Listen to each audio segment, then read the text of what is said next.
د کرونا د مخنیوي لپاره د افغانستان حکومت یو شمېر بندیان خوشي کوي. د افغانستان حکومت پریکړه وکړه چې د کرونا وایرس د خپرېدو د مخنیوي لپاره به یو شمېر بندیان خوشي کړي.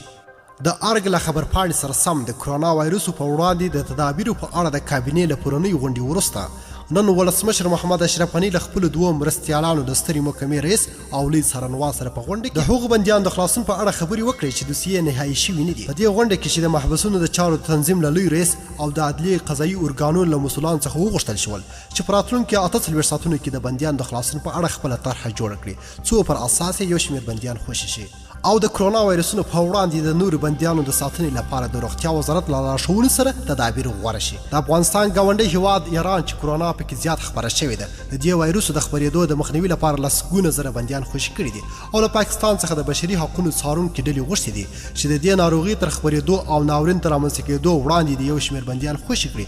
د پاکستان په محبسونو کې هم د افغانستان زندانونو په شان د بندیانو شمېر تر اندازې زیات دی. امریکا له افغانستانه غوښتي دي چې د کرونا تر خپرېدو وړاندې طالب بندیان خوشي کړي. له ویډیو له کتلو مو ډېر زیاته مینه او مننه. که مو دغه ویډیو خوښه سوې حتما یې د سره لایک او شیر کړئ. د لا ښایسته او په زړه پورې مطالبو لپاره زموږ چینل حتما سبسکرایب کړئ. تر بیا او بلې ویډیو د الله په امان.